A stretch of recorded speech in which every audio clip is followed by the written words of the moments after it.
Hey, this is the Nature Boy Ric Flair, and believe it or not, whether you like it or don't like it, learn to love it, because you have to listen to Wrestling is Real. It is the best thing going today. Woo! The worldwide leader of podcasting excellence, the king of podcasts radio network proudly presents The Wrestling is Real podcast, because wrestling needs us. We're going to talk Bloodline tonight here on the program, so let's get started and let's go ahead and bring up what happened, a recap from SummerSlam and the Bloodline brotherly betrayal. Uso splash! The reign is over! Who the hell? What the hell?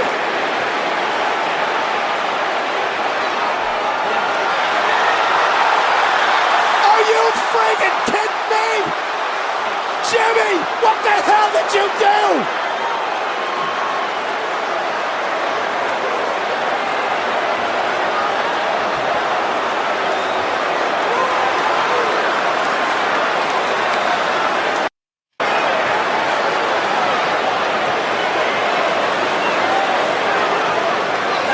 Just take a listen to that crowd response. Why?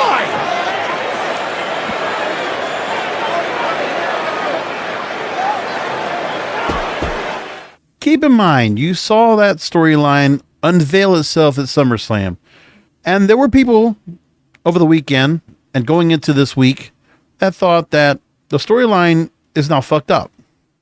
Why? What would make you think that what they did right there was so bad? Well, listen, I understand some of the fans out there and why they would be a little bit complaining about it, of course. And there are some of my fellow podcast wrestling brethren that are going to go ahead and take the opportunity to go ahead and not just praise the Bloodline storyline because of what it is. Okay, they're not going to go ahead and kiss ass, fine. But they're also going to just play devil's advocate just for the sake of clicks. Okay, go for it. Have at it. It doesn't matter to me.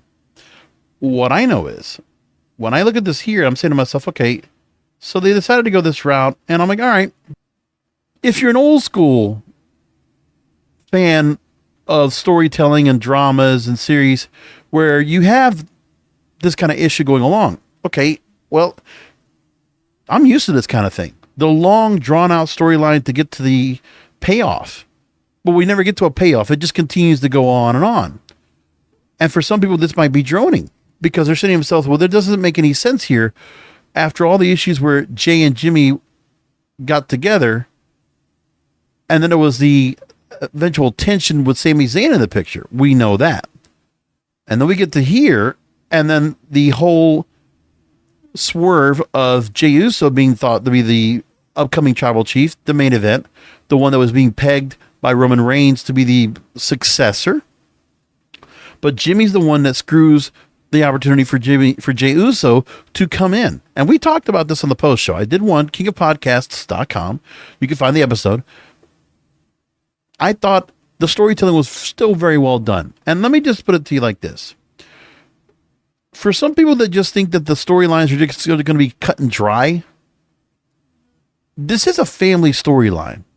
And in a family storyline, family can go ahead and waver one side to the other, as we already saw. The Usos, after getting screwed over by Roman Reigns and being screwed over by their younger brother, Solo Sikoa, were still able to go and try to make amends. They were trying to. Matter of fact, Tribal Court was still trying to keep the family together. Believe it or not, it wasn't going to happen. Roman wouldn't do anything less than keep control. And then, with that said, Jimmy already having the animosity, and that was kind of played up until Jimmy and Jey betrayed Roman and the Bloodline Civil War came to be.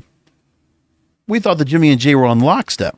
But at the Tribal Court, we saw that Jimmy got hurt, and then Jey went on and went into the Tribal Combat match. But Jimmy doesn't want to see this play out. And now the one thing that some of the wrestling dirt sheets have done is they're now trying to pontificate, where does the storyline go next? What are the reasons that we're going to find out on SmackDown why Jimmy Uso did what he did? This is not a storyline that's broken. This is not a storyline that's not going in a direction that doesn't make sense. You can make it make sense. It's just some people don't like the suspense and saying, okay, they want to have the beginning and end, and they don't like that this is going on for so long. For some people, they might be getting impatient. They might be getting indignant, and they're saying, okay, well, I'm tired of this. Let's move along with this. We're tired of Roman holding onto the belt. We're tired of Roman holding onto the story, the bloodline, and holding the whole family hostage. And that we need to see a payoff. Okay, Cody, you didn't let him win the belt at WrestleMania. Jey goes after the belt, can't win at SummerSlam. What next? I get it. I'm in the middle of watching Dallas. I think I've said this on this program. If I haven't, I've said it on other podcasts, but I've been watching the series Dallas, 357 episodes. It's an undertaking. And I'm right now at season 13 of 14. And at this moment, it's involving a family, the Ewings, JR and Bobby. Maybe some of you older fans might understand what I'm talking about. All I'm going to say is that it's a family that is all raised up in power. There's one good son that's very honest and very forthcoming, but also can have a mean streak and also can not be had when he is focused. The other brothers, the older brother, JR, who is absolutely ruthless and vile and villainous and, doesn't give a shit. He'll get anything and take anything that he wants. And he doesn't care who he screws over or who he destroys in his path. It's like Roman Reigns right now. And the Ewings are like Bobby and Ray. Ray's the stepson or the stepbrother in this crew, or Gary, which is the other brother that's not part of the Dallas storyline. All I'm saying is that there are 3 sons and one stepbrother, 3 brothers, 1 stepbrother, and the father raised them up to be strong and tough and don't take any shit and be successful and be powerful and, grew them to a certain liking. And so throughout the series, remember, this is 13 seasons I've been watching now, 14, there's over 14 years. And throughout the series, there are plenty of times where things happen that cause the brothers to fall apart and break off and fight each other only to make amends and patch things up. Because at the end of the day, they're still family.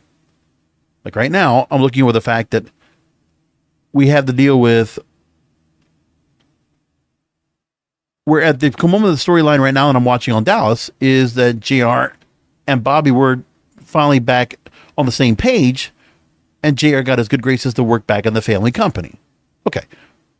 But now that JR is back in the family company, he's starting to go back to his old tricks. Wheeling and dealing, styling and profiling, and just screwing people over. Okay? When things are actually going good for him. But you can't let things be left alone. He's a villain. He's a bad guy. But he's a likable bad guy, and people love JR Union because that guy was just tough. Kind of have a Ric Flair kind of mystique to him, if you want a wrestling similarity. So anyway, what's going on here with the Usos, for them to split and then come back together, this can happen. And we already kind of had this animosity before at the beginning of 2020 when Jimmy got hurt. And what about the other times when, you can always use parts where Jimmy always got in some trouble. But there's a lot of things you could use here to play up the storyline right now. There's a lot of ways they can work through this. This is not like, I honestly think, well, number one, that the storyline's been made and they're not doing this blindly without a reason why. Okay? The direction of the storyline cannot be, you might be confused and you might say, what are they doing? And you're upset about it. But it's not going to stop you from watching the storyline. It's just another wrinkle. Okay? They have to keep doing this. The storyline will have an ultimate end. I know that's going to happen someday. Right now, they already culminated with Cody and Brock finishing up a 3-month feud. So after WrestleMania, the fact that Cody and Brock faced each other and they finally got to the amend, and Brock walks away and says, okay, well, you're the better man tonight and you beat me 2 out of 3 times. So no more animosity with Brock and Cody. It's done. Cody is able to go and move forward if he wants to towards that undisputed universal title, if we're going to get to that point. But they're on 2 different brands. We have to figure out how that's going to work. But anyway, Cody right now could go after the World Heavyweight title. I don't think he's going to do that. There's too much going on right now with Seth freaking Rollins to go with that. But I think eventually we'll get to that point. And with Jimmy and Jey, this ongoing storyline and the fact that this really clouds up anything else going on with Roman Reigns. I mean, he's defending the title very limited and continues to rack up days and rack up one of the longest title reigns in this generation. The longest title reign in this generation. And then pretty soon he's going to start matching up with records with other top level main eventers in the history of this company. That's going to be coming up soon. So now we move along here, and there was something to be said, and I'm taking from Bleacher Report. They're talking about that this could be a predictable result that could still be peak entertainment. Jey was so close, and then another screw job. Just didn't know it would be Jimmy. Reigns winning seemed inevitable, they said, but Jimmy betraying Jey certainly wasn't. Fans were more plugged in than ever to the business in modern times. Understand, WWE doesn't have much incentive to end the Tribal Chiefs run at a non-WrestleMania event, and especially not the Jey. There's too much meat left on the bone, be it a showdown with Solo Sikoa, The Rock, or an eventual loss to Cody Rhodes. Right. They still can play off that day. Maybe The Rock will have that moment where he finally will get to work at WrestleMania, and he will be the face coming in to avenge for the family against the Tribal Chief. That match sells itself. Once that match is booked, let me put it to you like this. If people thought it was a good idea for that match to happen in Hollywood last year or this year for WrestleMania, you're wrong. Cody was the right choice for this time around. If we want to get to The Rock coming up here next year in Philadelphia, yes, that would be a hell of a match. And if you could get The Rock to come back to do this and work a long storyline with occasional appearances, maybe even have Cody take on The Rock or something in a tag team match, something where we could have something here to work it out. I'd love that. There's a lot left. Now, Bleacher Report says that the storytelling curved in a fun way with Jimmy getting involved again, and fans could have reasonably expected he would be a non-factor in the equation of the main event. Now, the Bleacher Report writer here, Chris Rowling, makes the point and says that the seeds have been there almost weekly because Paul Heyman has been jabbing and barbing and blaming Jey for Jimmy's injury. They've made that clear, and they were consistent about that. They kept hitting that home. His commentary about Jimmy losing everything if he happens to win seems worth bringing up too. Right, because there's the other part where, Jimmy would have wanted the same thing that Jey was going after as well, but they're still brothers. They can't share that tribal chiefdom. They can't share that belt. So they said the motive for Jimmy, from a storytelling perspective, doesn't have to be complicated. He's jealous of his brother, which that works and makes sense for me. As a tag team, they both beat Roman Reigns recently. He's frustrated with another injury. Thinks he could have done the match better. Maybe he didn't want to see his twin brother become the tribal chief with a win, only to watch helplessly as it corrupted Jey next. Right. Whatever the reason, the swerve opens a tons of fun doors. The twins can face off each other one-on-one with a strong storyline, justifications, and heavy fan investment. Right. You split this off into another storyline, and there you go, man. Off and running. Jimmy and Jey? And Roman will relish in these brothers feuding with each other, the sibling rivalry. And Solo also being brought into the mix. Like that would work for me too. Whatever this reason, the latest swerve opens these doors. Now, Payback, they could stretch this to a Mania. And could have a triple threat with Reigns and Sikoa at a pay-per-view like Fastlane that would entertain. Like, there's a lot of ways they can go with this. There's no shortage right now. Now, to keep up the storylines from going from Bloodline Civil War to Tribal Combat, that's going to be tough. They'll have to figure out how they're going to get there. So the goal is for Roman Reigns is to string along until the next Mania. Well, right now he's got a mini beef with Solo after accidentally hitting with a spear Saturday night and disrupting their chemistry. So that has to get sorted out.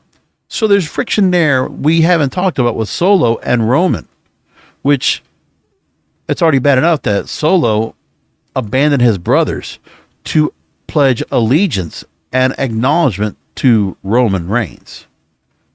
And maybe Jimmy gets a chance at one-on-one too. There's that pesky Paul Heyman who could turn at any moment. And that Paul Heyman during the post-match presser said that this thing is still in the early goings, is the only viable option to ever top his run with Brock Lesnar. And he makes a point we're still in the bottom of the third. Well, actually, I'm going to play this clip. I want to go ahead and hear what Paul Heyman says and just try to interpret what he's trying to say off of this, because you know he's involved in the storyline. Here it is. Bottom of the third. I mean, we're just figuring this stuff out. We haven't even hit our stride yet. There's just, if you want to take the arrogant approach, I'm sure Paul Levesque will tell you all the box office records that have been smashed. And every Friday night when we show up at SmackDown, we're always told, this is the largest gate of this, and this is the largest gate of that. And this is the largest premium live event, and this is the largest WrestleMania. Okay, and we can sit there and point to what really drove all of this, and that's quite clearly the Bloodline. And when I say the Bloodline, I essentially mean the Tribal Chief Roman Reigns. But we're just figuring this out. There's so much more to learn. There's so much more for us to grasp. There's so much more for us to master. It's a craft, and it's an evolving craft. It's like mixed martial arts. If someone sits there and says, I'm a 19th Dan black belt in jiu-jitsu, they're going to get choked out the next week. Because it's an ever-evolving sport, and this is an ever-evolving form of entertainment. And if you sit there and you think like, man, we got this. This is it. Okay, we're cruising now all the way to WrestleMania. We're going to be replaced, and we should be. If you don't come at this with the greatest ambitions to be much better tomorrow than you are today, and much better 2 days from now than you are tomorrow, then you're not here to be the greatest of all time. And now, so Paul doesn't want to give up too much, saying that we're a third of the storyline in, basically. Because if you're using a baseball scenario, bottom of the third, 6 more innings to go. I don't know how long this is going to be, but they could easily go. I'm not kidding. I think they could go maybe 2 more years with this. We could get to a 5-year reign with Roman Reigns. I mean, what else is there? This is where I always talk about the fact that they have to build other stars to be at the level of Roman Reigns. Maybe that's not possible, because maybe Roman Reigns takes up so much air in the entire company that no one else is going to be able to be booked or ever give them the chance to book themselves to a level that they could be that. Now, of course, there's going to be some stars that people are going to want to see that maybe they can get somewhere up to that level. But remember, you have all those years of Roman Reigns that you spent on him to get him where he is now. And all the other ones that went through NXT that were brought in from other organizations. And right now you're at a level of like, well, you got everybody that you have. And all these older stars have been around. There's not anybody younger that's going to come right up, or anybody else from another organization that's going to build up to where they can be at the level. But I mean, I still think that if you had somebody over on SmackDown that you could bring in, that could be a thorn in the side of Roman Reigns, would be nice. I think that would complete everything. That Roman not only has to deal with the Usos, now he has this issue with Solo. I think having that triumvirate, that third thing to worry about, would be nice to have as well. That's where I'm coming from with all this. Because that was the part that also worked well, because Jimmy and Jey were kind of at odds a little bit. And then Sami Zayn was brought into the mix. Like, there's that other thing where then Cody got brought into the mix. There's a whole lot going on at the same time, where we need to see Roman Reigns being attacked on all ends, in all different directions. And I think we can get to that point. I just don't know where it's going to be.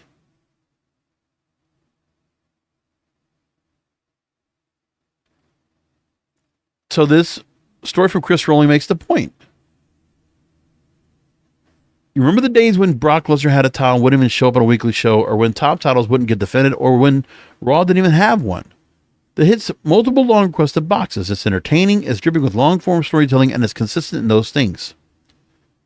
So they're filling programming between now and the next Mania. We're in the off-season, by the way. We haven't talked much about the off-season or made that point because we're not upset right now. I'm not in a bad place. It's one of the very rare times I can go into the off-season right now, and I'm fucking excited. I just went on and talked about wrestling with my friend Lou Pate on radio this week, terrestrial radio. He was broadcasting this week out of Bridgeport, Connecticut. And I talked about all that, and, you know, I'm not going to play the clip here, but I put it on my Broadcasters podcast channel. If you want to take a look at that for yourself, I talked about that and a bunch of other things in the media. So you can look for that right now, kingofpodcasts.com. It's the latest Broadcasters podcast right now. Go ahead and download and take a listen for yourself. Talk about the first 15, 20 minutes about wrestling. I hope you'll check that out. So now, what I want to think about next is, where else can they go in this whole route? When I try to think about what they've done so far, and from all the times I have discussed the Bloodline here on this program and what they've done so far, the betrayal part every time works. I keep enjoying it. And I'm trying to think to myself, where else do we go now? Now that we're at this point where Jimmy and Jey are at odds. And that's what I want to figure out. Because right now, the one thing is for sure, Roman Reigns is not safe. He might still be holding onto that belt, but the bloodline's broken right now. And I'm wondering if this is something where Jimmy Uso is going to work his way back into the fold. That's the question nobody's asking yet. Is Jimmy going to go back to Roman? Is Jimmy going to be convinced by Roman to go back? And I think with the celebration for Roman Reigns on Friday, I think that's what happens. I think Jimmy's going to fall back in with Roman, and Jey will be odd man out. And you know why Jey can be odd man out? Because he allowed Sami Zayn to be in the mix. And that could be also something that's not forgivable at all. She could go that route. I don't think it's a bad idea. And I think that's where you can go if you want to go that direction. I just don't know where you go next to get there. That's what I want to find the part. And hopefully we get to that point. Because the other part we've got to remember is that every time we started seeing going on with things that were happening with the Usos right before they betrayed Roman, they both were not exactly on the same page. Let's remember that part. Now, I want to go ahead and go back to Night of Champions and play a clip back from when we saw Roman ultimately betrayed by both Usos. Remember that both Usos were not on the same page. Remember the dialogue that Jimmy and Jey had together before they got on the same page. So let's go back to that part again and just make sure we get that clear. Just focus on the part of what Jimmy and Jey say to each other. Always got you. Always. There ain't no day one no more. There ain't no day one no more. You understand me? Get out of my ring. Oh no! Jimmy just super kicked Roman! Jimmy, what did you do?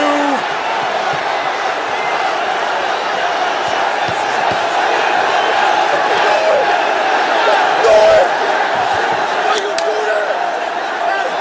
You can't do that, you hear me?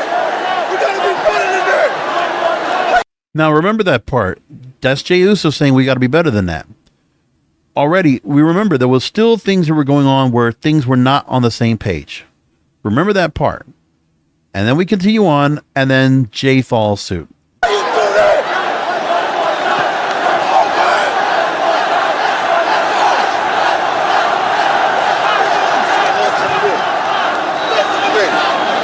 Listen to me, Uso. I'm doing what you should have done a long time ago. Now, remember that part.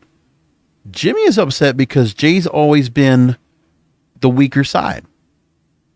Because Jey let a lot of things happen. We can go back and call back this right here. And so Jimmy has always felt like he could have handled things better to where everything that happened with the bloodline couldn't have come to this.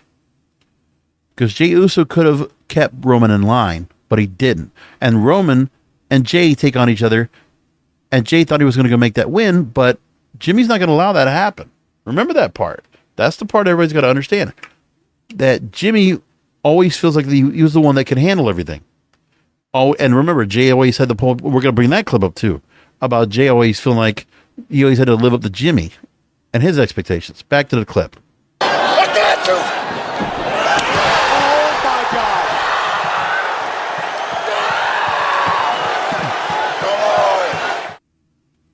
So there was that part. Now, let's play something else. Now we're going to go back to SmackDown June 16th.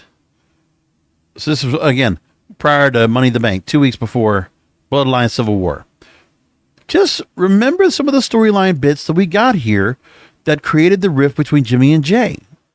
And this is where Paul Heyman's going after Jey Uso and already given the whole thing with envy and all this and that, trying to already split up Jimmy and Jey in the process. I'm sorry. I'm sorry I told you the truth last week. I'm sorry I was right last week. I'm sorry your brother Jimmy kicked you in the face last week and cost you the opportunity to become the next United States heavyweight champion. Remember that part. Now, it might not be important to you, but that is something to remember. There was already the animosity because of that. Jey Uso could have beaten Austin Theory to become U.S. champion, but that didn't happen. Back to the clip. Now, you know it was intentional. Jimmy doesn't miss. He has the most accurate kick next to yours in all of WWE. He meant to kick the tribal chief in the face at Night of Champions, and he meant to kick you in the face last week. Now, think about this. So, if you wanted Jey to be in line with what was going on, see, part of it is we're kind of in a quandary right now because Jimmy didn't attack. Am I right? Jimmy did not attack Roman or Solo. And if Jey were to follow along with what's being said here, then Jey, who was already being mentioned to go ahead and like be in line with Roman. Okay, does Jey feel like he might go back to Roman now because of what Jimmy did? I don't think it sounds like, I mean, it could make sense. You could make it make sense. I think any good storyteller or any person in a writer's room that's on strike right now, unfortunately, I hope those guys get themselves back on the negotiations right now. We're at 101 days of the writer's strike. I'll talk about that on the Broadcasters podcast tomorrow. Anyway, tangent. But you can make the story that either Jimmy or Jey could go back to Roman and return back to the bloodline with one of the brothers not there. The twins can be split, but you can make a case that either one of them could go back to Paul. The jealousy, the envy on display. To humiliate and embarrass and victimize his own twin brother in front of the entire world? Jey, you don't deserve that. And for that, Jey, I'm sorry. So you can still go along with that, and you can still say to yourself, man, there's something there that we continue along, right? In this whole time, Jey was the one being courted to split off from Jimmy. Jey was the one getting the chance to, during tribal court, be the one to go after the tribal chief for the tribal chiefdom. Like Jey was biting a lot off to get that shot. So you could take that right there and also take into consideration. Let's go on to later in the night when Roman's talking to Jey in the ring and Jimmy shows up. Let's go to that part. And I told you this before, the problem is your brother. I know. I've been with you my whole lives. You're inseparable. That's what it is, you're twins. But you have to understand. Yo.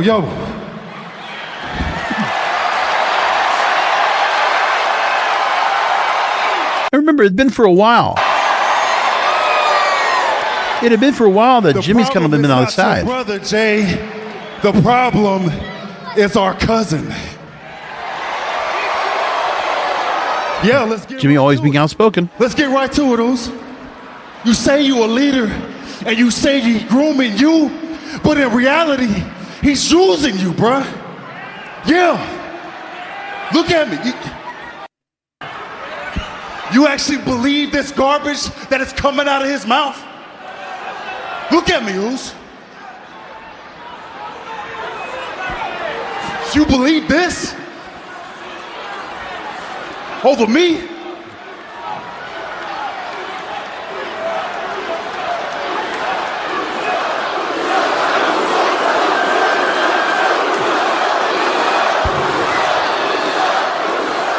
Even during the whole Listen to animosity here, man.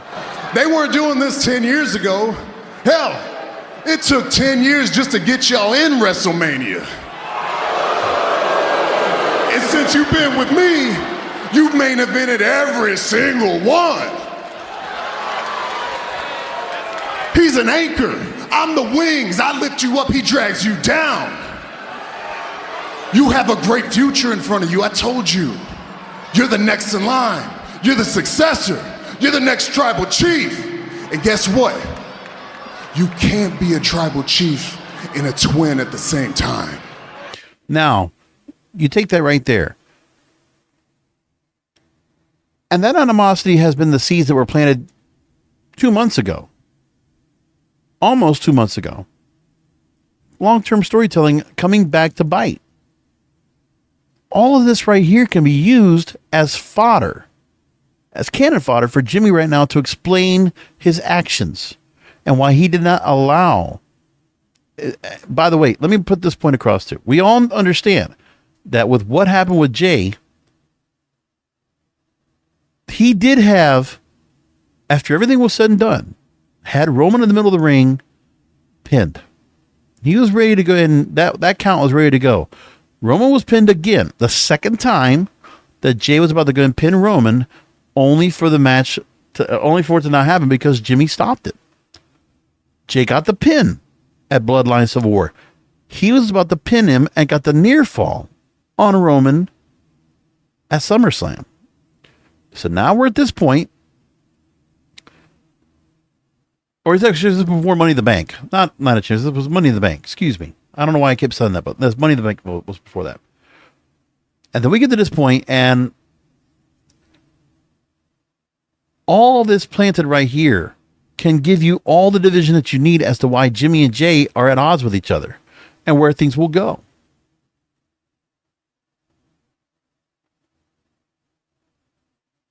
And the truth is, too, you have to keep in mind as well, how many times did Jey get screwed over? Because wasn't it Jey that also got the shot in the Bronx? You know, he got the cheap shot both times. Remember, Jimmy's the one that's gotten all this here. Jimmy's made a lot of mistakes in the eyes of the Bloodline, in Jimmy's eyes, in Roman's eyes, in Solo's eyes. What I could see happening is Jimmy could fall back in line with the Bloodline again, because Jimmy will be made the next predecessor to the tribal chief, and that Jey will be the outcast, the black sheep of the family. And then Jey can actually then move on and just be solo. Not solo, I'm talking about a solos wrestler. He could be a singles wrestler and dominate. Main event Jey Uso. Man, that would be awesome. And you can have that split go on for a while. But then you know what you'll get in this storyline, aside from Roman eventually losing that belt to someone like Cody Rhodes. Then we get to play the part, which was we had with Kevin Owens and Sami Zayn earlier this year, where they patched things up and got back together. What about if we had the Usos at each other's throats because of what Roman's done to this family, and Jimmy and Jey down the line reconcile? And that moment happens. Man, that will be a moment like crazy. Another storyline. Another break off of the storyline into another program. Because this does always work well if the Bloodline has multiple storylines in action. So Roman's going to have his own storyline again with whoever's going to be his next opponent, his next adversary, the next person that's going to be in line as a contender to take that belt off of him. And then when it comes to the Usos, they're going to be off their own storyline right now anyways. So think about all this here and where it goes. Because the Bloodline storyline works best when they have multiple storylines in place. So when they had Usos versus Zayn and Owens and the tag titles were on the line, and then you have Roman going up against Cody or whoever else you have, that made for a lot of fun because that's multiple storylines right there. And then you think about the same thing to do with Judgment Day. There's multiple storylines with that too. The one thing they're missing out on, which I've been seeing some conversations about, Rhea Ripley's now, 100 days as champion, 130 days as champion, and she hasn't defended the belt much, and she hasn't done much with the belt at all. And it's true. Rhea Ripley needs to have a storyline where there is somebody going up against her. She needs to have a program for her title that has to be incorporated somewhere. Meanwhile, you got Finn and Damian at odds with each other again, and Dominic has a North American title, and, you know, Finn's dealing with Seth. And there's just so much going on. You could do a lot more with everything. I think it's just something that you create multiple storylines to build this out. And then we get to the point of where we're going to be soon enough. Now let's remember how things were when we got to the tribal court of Roman Reigns a month ago. And remember, there's always been seeds that happen. Actually, I'm not going to go to tribal court yet. We'll get to that later. But I just want to get back to a couple more clips just to finish my argument and make my point. Remember when Jey Uso and Roman Reigns were at each other's throats, and that first time that Jey Uso went after the belt? You know, Roman Reigns made a promise, made a threat. And this is when they were still in the Thunderdome, remember? September 25th, 2020, SmackDown. So Roman Reigns attacks Jey Uso, and then just listen to what Roman Reigns says once he has Jey Uso basically unconscious. For once, Jey Uso wants to know what he's truly made of. 2 nights! That's the champion! Yeah, 2 nights for Jey Uso to realize his dream, or for Roman Reigns to... Oh my God! Reigns with a Superman punch!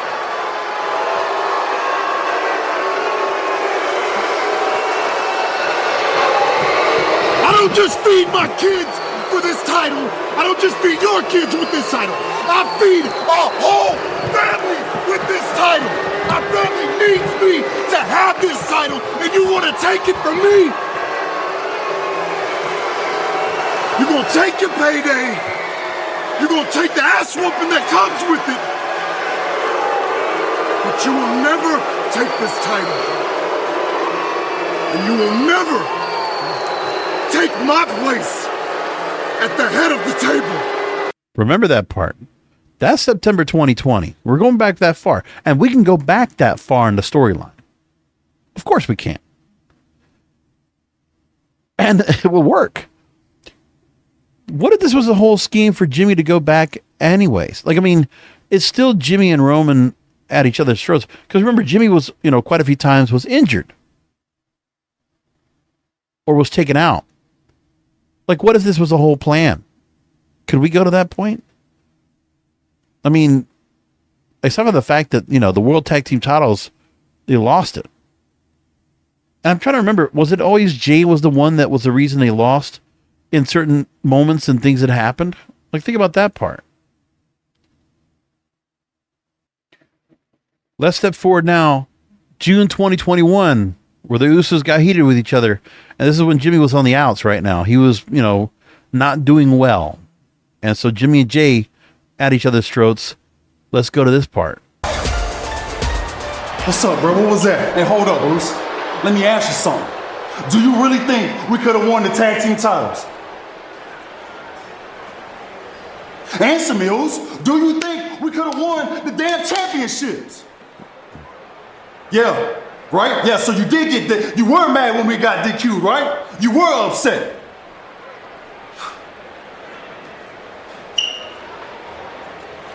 You know what, Uso? It can't be like this no more. You hear me? It can't go down like this. When I asked you to go with me, you froze. You froze on me. I needed you. You my brother. You my family. You my twin.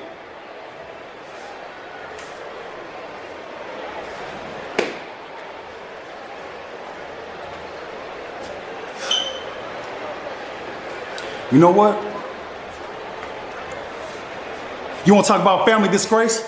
Roman is disgracing our family right now. And what you want me to do? You've been out for a whole year. My loyalty is with the tribal chief, Moose. I'm stuck in the middle of this, and I don't know how to get out of it. What you want me to do?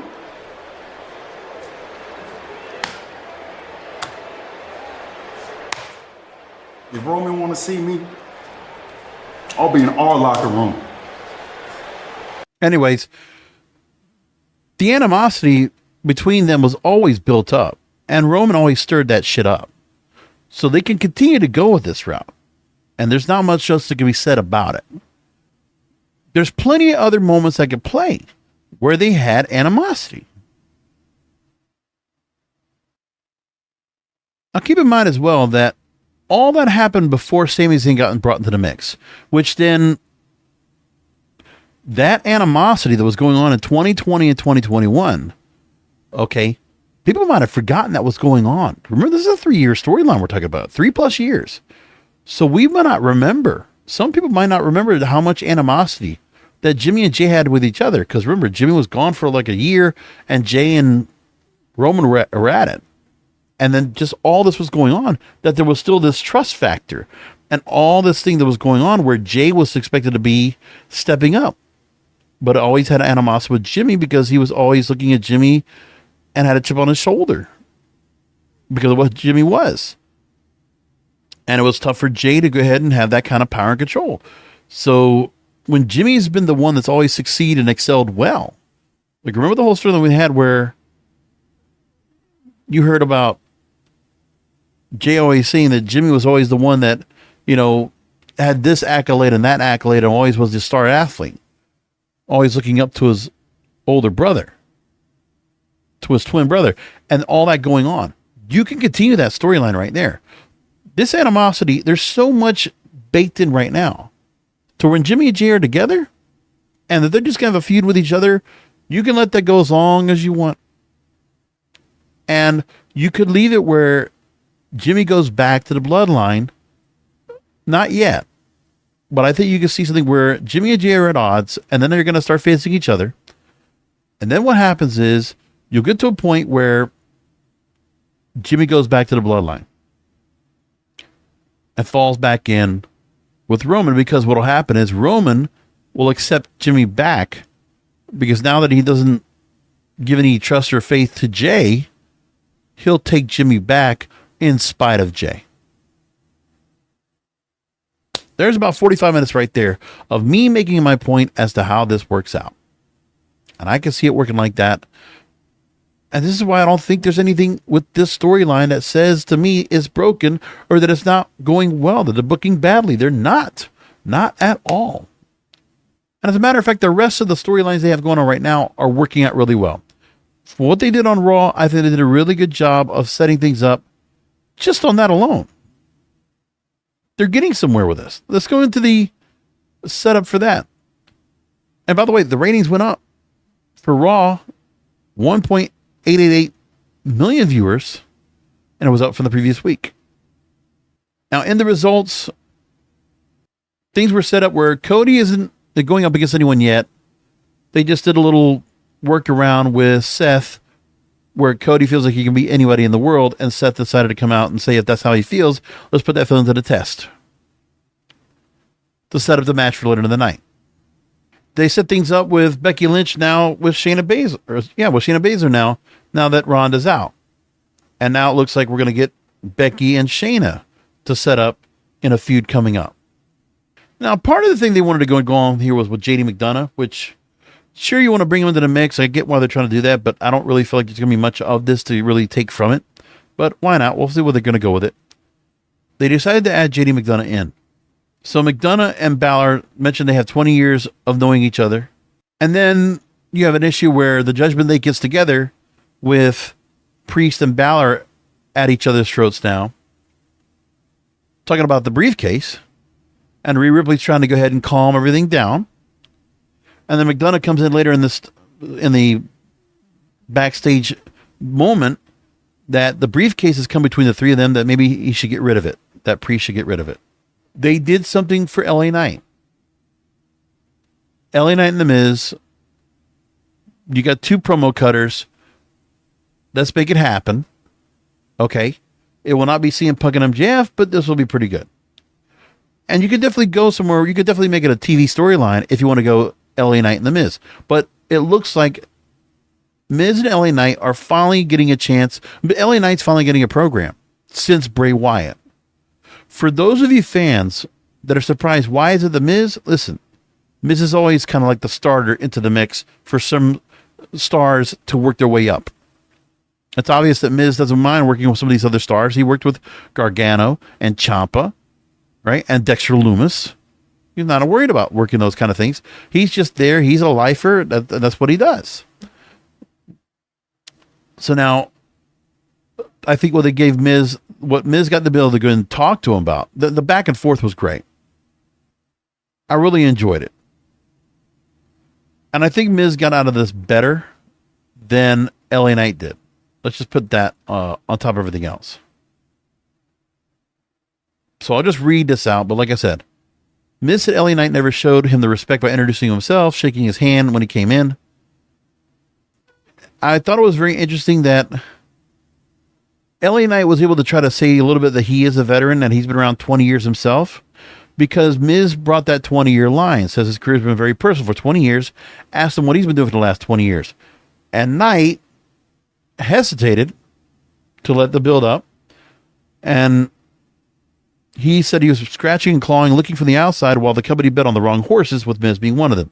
Of course, they couldn't say where LA Knight had been working as Eli Drake or all the other names he had before that. Now, Knight said that the line on him was that they weren't ready to take a chance on him yet because he's a dangerous man not to be messed with. So they're going to try to use that route, saying he's a dangerous man. All right. Miz said Knight's not on his level, and Knight said to prove him wrong. And so we'll get to that eventually. And then will they set things up in the Judgment Day 6-man tag later in the night? Of course, they did this part where Nakamura turned on Seth freaking Rollins because Sami Zayn got knocked out early in the night by JD McDonough. So JD McDonough now being involved and getting himself wired into certain things. Fine. And then during the match, Rhea Ripley gets on the ring apron, trying to distract the ref. Priest hits Cody in the back of the briefcase, gives the briefcase to Balor, and then Sami Zayn comes in, attacks Priest, sitting with the announce table, and then Balor looks like he was going to use the briefcase to hit Cody, and Rollins made his way back in. And again, the briefcase screwed things up for Balor. And then Cody gave Balor the crossroads. Balor, once again, takes another loss, takes another pin. So all that right there is going on, and Balor just looks really bad in this whole thing, continuing to build that storyline. I'm not sure if I like JD McDonough being brought into the mix of that, but he is getting himself involved. But they're trying to make the point that JD McDonough is trying to make a play to get in the Judgment Day. Got it. I don't know if I really care to see JD McDonough in this group, but, okay. If it's a way to go and bring in a new recruit and let JD McDonough from the NXT storylines get something for himself in here, fine. They've been wanting to do something with him for a while. So we can see what they're going to go that route. That's fine. I don't see much from it, but I get what they're trying to do. All right, let's go and move along into Dynamite and what they did tonight. Namely, the part where they got MJF and Adam Cole and Roderick Strong being brought in the mix. The setup of that, like, we already know there's some kind of animosity with MJF and Adam Cole where things keep happening. Like right now, there's a whole fucking manipulation right now with MJF. He's holding the title shot. He gave Adam Cole a title shot at All in Wembley at the end of the month. We've still got, This was 3 weeks before. Now we got 2 more weeks before we get to that. And with that said, now Adam Cole is trying to keep everything together, and Roderick Strong is in the way. Now, it's interesting, the Kingdom did not get involved at all with Roderick Strong coming out there, but Roderick Strong is trying to cause a wedge to break Adam Cole away from MJF, because Adam Cole's about to be screwed over by MJF. Well, we still don't know what's going to happen with the contract that Adam Cole signed. We still don't know what that is.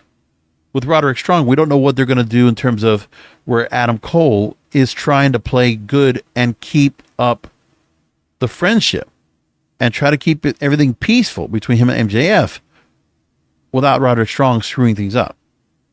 There's the part they're trying to work about that as well. They have to figure out where they're going to go with that. Like, that's all excellent work. And they keep figuring out, that's a good storyline they're having. And I didn't know they were going to go as long as they did. And now they want to use the Ring of Honor tag team titles. I'm a little bit surprised that they're going to go and let Aussie Open and MJF Adam Cole do the pre-show at Wembley Stadium, go 0 hour, and then wrestle for the world title later on the night. That's an overkill, but I guess I get why they're doing it. That's fine. But I'm surprised they want to go that route. And they're going to go that route nevertheless. But I like that storyline too. I don't have a problem with that either. And now there's the animosity with Cole and Strong, because Roderick Strong came out and told Cole, I can't believe you want to win the titles with MJF. You're not your real friend, me. MJF tells Strong he's tired of him and his jealousy, and Strong tells Cole, the Kingdom was right about you, and you were never my friend. Oh, no, excuse me. The Kingdom did come out. I didn't see that part. And they did hug Strong. And then Cole pushed MJF and said, I'm your friend, but Strong is my friend also. MJF getting mad, and then he lets it slide. They're just building it up because obviously Adam Cole wants to keep the friendship up until he gets a title shot. For whatever reason, MJF offered a title shot after all at the biggest stage. So there's a lot of chicanery that's going to happen as a result. And you don't know where we're going to go with it. But I still think we don't know. And some people are already giving the animosity that Adam Cole is going to screw over MJF.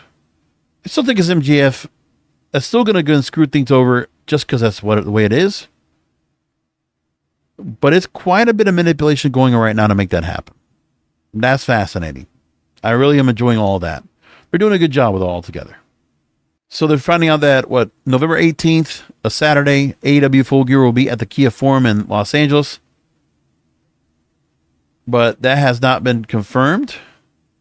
But Tony Khan has also said that he doesn't want to book shows on Sundays due to the NFL. So we don't know if Collision is going to happen or not, as it's expected. But we'll figure all that out soon enough. So there's a lot more to come. We got so much more wrestling coming up at the end of the month to set up for. We're going to work about that soon enough. But right now, I hope I made my argument very clear. Things are going well right now with wrestling. It really is. I've been enjoying it a lot. I know there's some other people that are in the business of not saying the same way, but it doesn't matter to me. That's fine. All right. We're going to leave it there. That's the show for tonight. Thank you for listening in and finding the shows you always do. Of course, now everything you find for the show is at kingofpodcasts.com, kingofpodcasts.com for everything that I'm doing with the show. Find it there. And make sure, if you haven't done so, please go to Apple Podcasts or Spotify and make sure you subscribe to the show. Make sure you rate and review, and also find my YouTube channel. You can find it on my YouTube channel at kingofpodcasts.com, or just look for at King of Podcasts. You'll find all my episodes there, and more importantly, you can subscribe, like, and share the videos, and I hope you'll do that. Until next week, come back for another Wrestling's Real podcast, because wrestling needs us.